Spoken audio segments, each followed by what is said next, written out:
আচ্ছা, আপনার স্বামী মিস্টার অগ্নি চ্যাটার্জি, তাকে আপনি বিয়ের আগে থেকে চিনেন না বিয়ের পরে? বিয়ের আগে থেকে কি করে চিনবে? আমার ছেলের বিয়ের প্রস্তাব নিয়ে আমি তো গেছিলাম ওদের বাড়ি। প্রস্তাব নিয়ে যান ঠিকই, কিন্তু হতে পারে ওনারা দুজনকে আগে থাকতেই চিনতেন। আমার ছেলেকে আমি চিনি। ওর যদি কারোকে পছন্দ হতো ও নিশ্চয়ই আমাদের বলতো।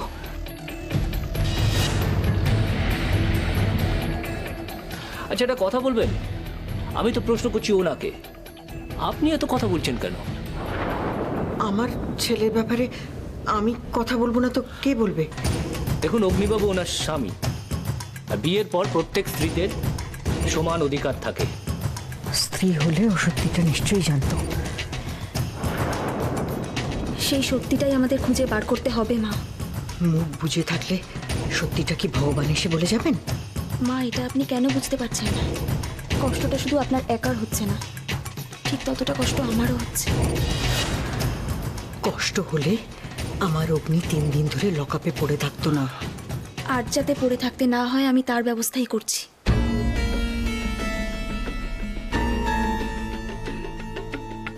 আমি বললেই অগ্নি নির্দোষ প্রমাণিত হবে না। সমস্ত অভিযোগ অগ্নির বিরুদ্ধে।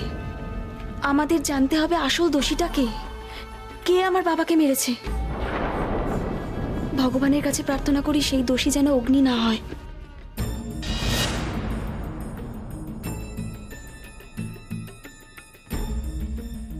বলুন অফিসার, আপনি আর কি কি জানতে চান?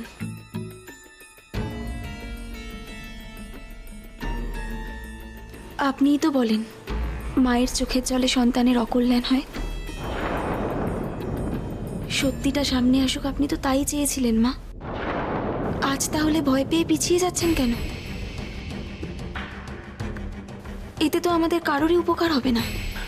হায় ভগবান, এই ফুটফুটে মেয়েটা শোকে তাপে পাথর হয়ে গিয়ে প্রলাপ বকতে আরম্ভ করেছে। দিদি রে, সত্যি মিথ্যে সব তো মায়ের খেলা। ওসব কি আমি তুই বুঝবো রে? দেখছেন স্যার, বাচ্চা মেয়ে, শিশু, আর কত চাপ সহ্য করবে বলুন তো? বাবার শোকে তো পাথর হয়ে গেছিল, এবার স্বামীর শোকে মেয়েটা পাগল না হয়েছে। স্যার স্যার বলছি বরং ও ঘরে যাক, যা মানসিক অবস্থা। তাছাড়া আমি তো রয়েছি, আপনার যা জিজ্ঞেস করার প্রশ্ন উত্তর আমাকে জিজ্ঞেস করে আমি বলছি।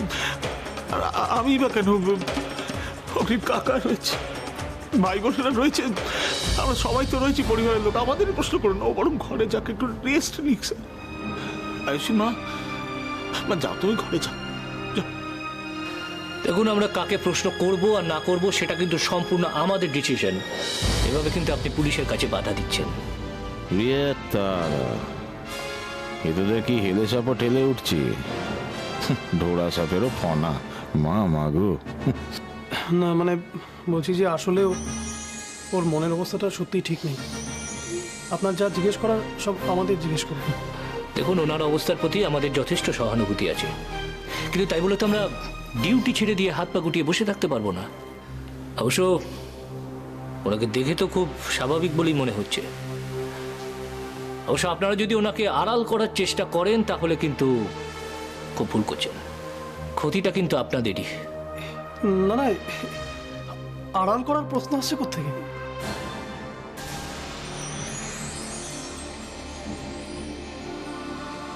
আপনার যা জিজ্ঞেস করার আপনি করুন অফিসার, কেউ কোনো কথা বলবে না।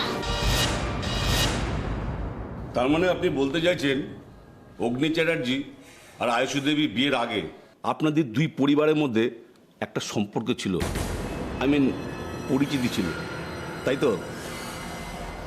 হ্যাঁ ছিল, তবে যোগাযোগ ছিল না।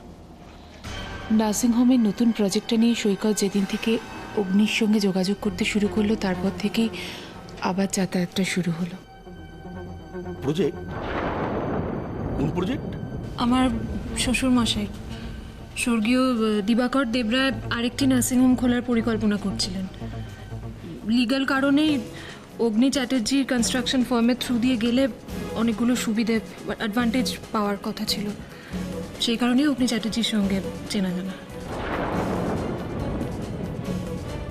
বিয়ের প্রস্তাবটা অবশ্য ও বাড়ির পক্ষ থেকেই আসে, তারপরেই তারপরে কি মিসেস দেবরায়? না মানে আমরা প্রথমে ঠিক রাজি ছিলাম না। আসলে অগ্নির সঙ্গে আমার মেয়ে আয়ুষীর বয়সের পার্থক্যটা এতটাই বেশি ছিল, তবে ওদের আয়ুষীকে খুব পছন্দ ছিল, তাই শুধু পছন্দ? আচ্ছা মিসেস দেবরায়, আপনাদের কখনো মনে হয়নি আপনাদের এই নার্সিংহোম, প্রতিপত্তি এইসব দেখে অগ্নি চ্যাটার্জির মাথা ঘুরে গিয়েছিল? আর এই সমস্ত নিজের কব্জা আনার জন্য আয়ুষী দেবীকে বিয়ে করার জন্য উঠে পড়ে লেগেছিলেন? না মানে সেই সময় সেটা হয়তো সম্ভব হয়নি, কিন্তু গ্র্যাজুয়ালি আপনাদের ফ্যামিলির মধ্যে হয়তো ঢুকে পড়ে। তখন তো এসব কথা মাথায় আসেনি। আসলে বাড়ির বড়রা দুজনের কুষ্টি মিলিয়ে বলল একদম রাত চটুক, তাই আমরা আর কেউ কোনো বাধা দিইনি। আচ্ছা একটু ভেবে বলুন তো, বিয়ের রাতে অগ্নি চ্যাটার্জি কি স্বাভাবিক অবস্থা ছিলেন?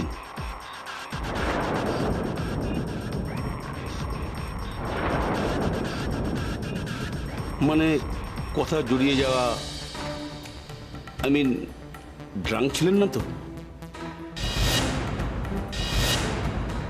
আচ্ছা দুপক্ষের বাড়ি তো কলকাতার মধ্যে, অথচ বর দেরি করে বিয়ে করতে এলো, আপনাদের কিছু মনে হয়নি?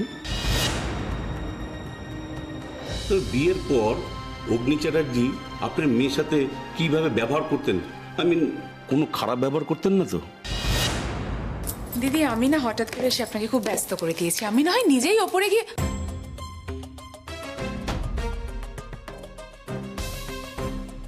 আচ্ছা আয়ুষী দেবী এইসব ব্যাপার নিয়ে আপনাদের কাছে কোনো কমপ্লেন করেননি তো? আমাকে ছুঁয়ে বল কি হয়েছে।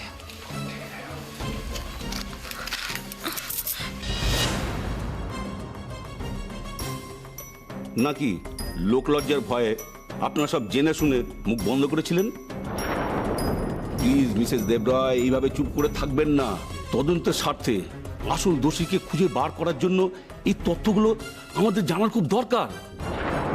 প্লিজ প্লিজ আপনি পুলিশের সাথে কোঅপারেট করুন, যা জানেন সমস্তটা খুলে বলুন প্লিজ।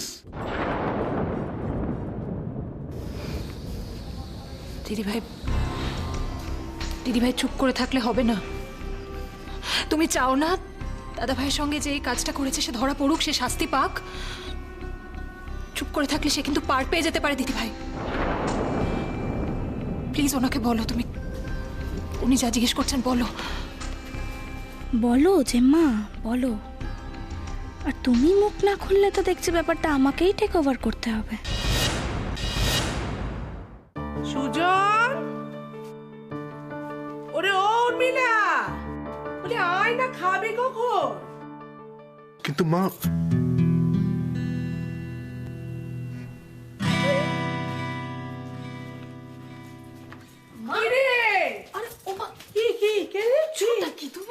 একবার যখন তোমায় হাতের মুঠোয় পেয়ে গেছি তখন তো তোমার আর নিস্তার নেই সুজন মৈত্র। এখন তুমি এই উর্মিলার কথায় শুধু উঠবে আর বসবে। কি কেন? আরে ডাকছি, কি আশ্চর্য, দেখ দেখ খেতে আসছে না, কখন খাবে? খাবার দাও। কেন? তো ঘুমিয়ে টুমিয়ে পড়েছে, তোমরা চলো খাবে চলো, আমি বরং ওদের খাবারটা টেবিলে ঢাকা দিয়ে রাখবো। ঘুমিয়ে পড়লো? এত সাত তাড়াতাড়ি না খেতে ঘুমিয়ে পড়লো? মেয়ে কি কথা, মৈত্র বাড়িতে সাহেবই আর আদব কায়দা কবে থেকে শুরু হলো? হ্যাঁ কি ব্যাপার বল দেখিনি? হাসিস কেন? আর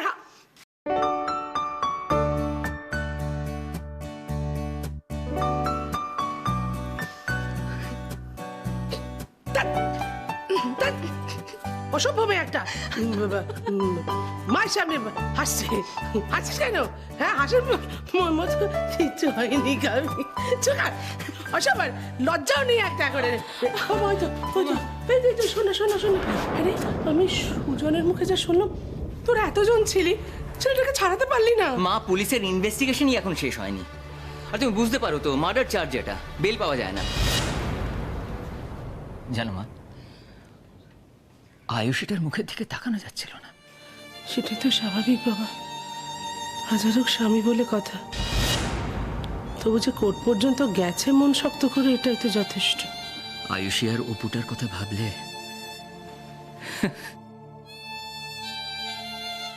কবে যেদের ইনভেস্টিগেশন হবে, কবে এবার হিয়ারিং হবে, কি হতে চলেছে কিচ্ছু বুঝতে পারছি না। আর ভেবে কি হবে বলো?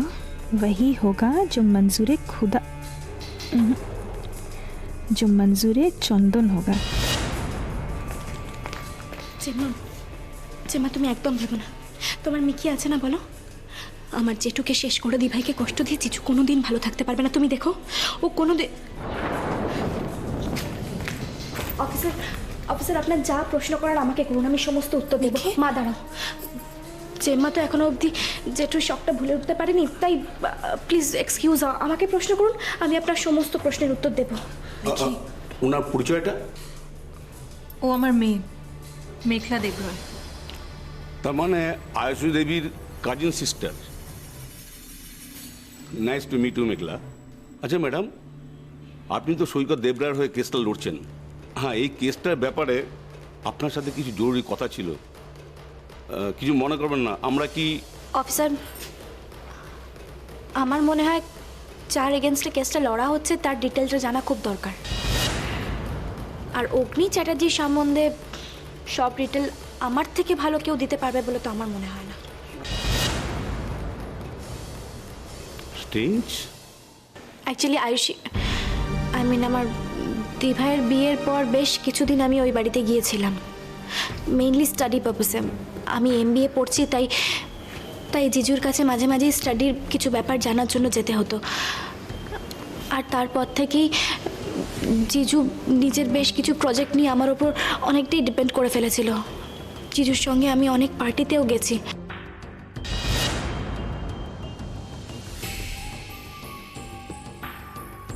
আচ্ছা মেঘলা, তুমি মনে করে বলো তো, বিয়ের দিন অগ্নিবাবু ড্রাঙ্ক ছিলেন কিনা?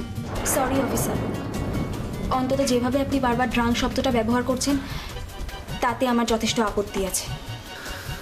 নিয়ে দেখি আপনাদের পরিবারের সবারই একটু কিন্তু কিন্তু ব্যাপার আছে। আজকাল অবশ্য এমনটা খুব একটা শোনা যায় না। ভালো ভালো, স্বাস্থ্য সঞ্চয় দুয়ের পক্ষে বেশ ভালো। যে কোনো ভদ্র পরিবারেরই এই বিষয়টা নিয়ে রিজার্ভেশন থাকাটা স্বাভাবিক নয় কি? সবার কথা বাদই দিন, কিন্তু অগ্নি, ওর কোনো ভুল তো আপনার চোখে পড়ে না? ওকে তো একবারের জন্যও আপনি শাসন করেন না কেন মা? আচ্ছা, বিয়ের দিন মানে আপনাদের বিয়ের দিন, সেই অকেশন অনুযায়ী উনি ড্রিঙ্ক করেননি তো? অ্যাকচুয়ালি অফিসার, জিজুর ক্ষেত্রে এটা বলা খুব মুশকিল, বিকজ আমার মনে হয় যারা রেগুলারলি ড্রিঙ্ক করে তারা যে কোনো সিচুয়েশনে নিজেকে কন্ট্রোল করে নিতে পারে। তার মানে তুমি বলছো অগ্নি চ্যাটার্জি রেগুলার ড্রিঙ্ক করতেন, আর সেই যুক্তিতে উনি বিয়ের দিন হয়তো ড্রিঙ্ক করেছিলেন, তাই তো? হ্যাঁ, জিজু প্রায়ই অফিস থেকে ফেরার সময় ক্লাবে যেত আর ওখান থেকে ড্রিঙ্ক করে বাড়িতে ফিরতো। আর সেটা নিয়ে দিভাই কিছু বলতে গেলেইও। কি বলছিস তুই মেঘলা? প্লিজ ম্যাডাম, ওনাকে আটকাবেন না, ক্যারি অন। আমি আপনাকে আগেও বলেছি, এখনো বলছি, অগ্নি বিয়ের দিন সম্পূর্ণ স্বাভাবিক ছিল। ঠিক আছে, বিয়ের দিন নয় উনি খুব স্বাভাবিক ছিলেন, কিন্তু বিয়ের পরে মানে রোজকার জীবনে উনি কি খুব স্বাভাবিক আচরণ করেন মিসেস চ্যাটার্জি? সন্দেহ করাটা বোধহয় আপনাদের প্রফেশনের একটা পার্ট, তাই না? ম্যাডাম, আপনারা নিজেরাই না কখন আমাদের সন্দেহের তালিকায় নিজেরাই ঢুকে পড়েন। বুঝলে, কারা ঘাটতে কার আর ভালো লাগে বলুন না? দেখুন, অগ্নি একজন সৎ ভদ্র ভালো মানুষ, বাড়ির সকলেই ওর কাছে খুব ইম্পর্টেন্ট, বাড়ির প্রত্যেকের প্রতি ওর কর্তব্য পালন করে, সবাইকেই খুব ভালোবাসে। আর আপনাকে? অগ্নি চ্যাটার্জি আমার দিভাইয়ের সঙ্গে যেটা করতো সেটাকে স্লো পয়জনিং বলে। ও দিনের পর দিন আমার দিভাইয়ের সঙ্গে মিসবিহেভ করতো। আর শুধু এটাই না, একদিন তো ও আমার দিভাইয়ের গায়ে হাত পর্যন্ত তুলেছিল।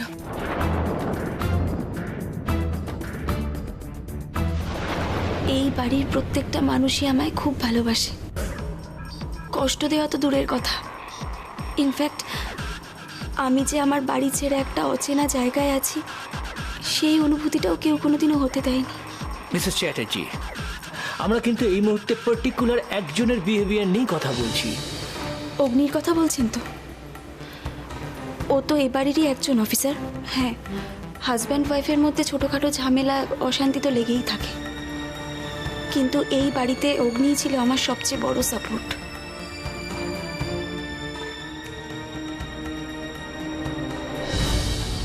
অগ্নি সম্বন্ধে হয়তো আপনাদের আরও অনেকের অনেক জিজ্ঞাসা আছে, কিন্তু সেক্ষেত্রে আমার শুধু একটা কথাই বলার আছে, আমার স্বামী মিস্টার অগ্নি চ্যাটার্জি নির্দোষ। মেঘলা, তুই এসব কথা আমাদের আগে কেন বলিসনি? কি করে বলবো বলো বাবা, এগুলো বলে তো তোমরা কষ্ট পেতে। আর তাছাড়া দিভাই তো তোমাদের এগুলো জানাতে চাইনি বলো। আর তার মধ্যে জেঠুর নার্সিংহোমে ওরকম একটা ক্রিটিক্যাল সিচুয়েশনের মধ্যে ছিল, তাই জন্যই তো দিভাই তোমাদের সামনে এগুলো বদল করতে চাইনি। অগ্নি আয়ুষীর গায়ে হাত তুলেছিল, শুধু এটাই না জেম্মা, বড় আন্টিও দিনের পর দিন আমার দিভাইয়ের সঙ্গে মিসবিহেভ করে গেছে। বাড়িতে তো ভোলাদা ছিল, তার সত্ত্বেও আমার দিভাইকে একা হাতে সমস্তটা করতে হতো। খুঁটিনাটি বিষয় নিয়ে খুদ ধরতো, এমনকি বাড়ি থেকে বাইরে বেরোনো অবধি বন্ধ করে দিয়েছিল, এই বাড়িতে পর্যন্ত আসতে দিত না।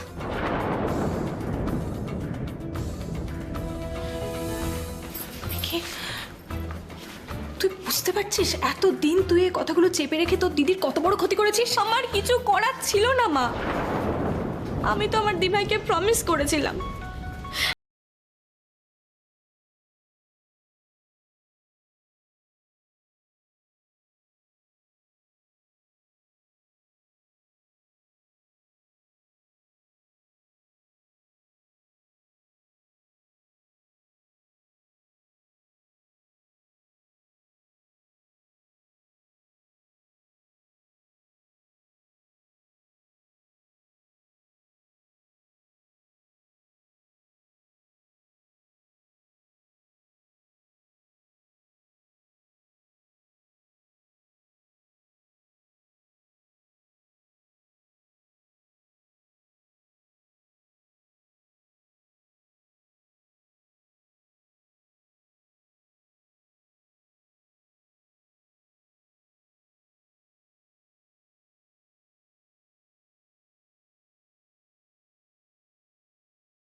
যত তাড়াতাড়ি সম্ভব আমাদের সেই ভুলটা শুধরে নিতে হবে। এ তো দেখি বেহুলাকেও হার মানায়। স্বামী স্বামী করেই গেল মেয়েটা। আহারে, বাপটা গেল অকালে। এখন ইন্দ্রর সবাই নাচ দেখিয়ে স্বামীটাকে কি বাঁচাতে পারবে বিকেলে? দেখুন মিস্টার চ্যাটার্জি, এই ভুল ঠিকের ব্যাপারটা আদালতের উপর ছেড়ে দিন না। আর আশ্চর্য, আপনাদের কি স্বামীর ওপরে অগাধ ভরসা? আসলে লোক চুরিয়ে খাই তো, তাই স্বভাবটা এরকম হয়ে গেছে। আজকাল মানুষের চোখ দেখলেই বুঝে যায় ভেতরে ভাইরাস আছে কি না। চলি, পরে প্রয়োজন পড়লে আবার আসবে। নমস্কার। নমস্কার। নমস্কার, চলো।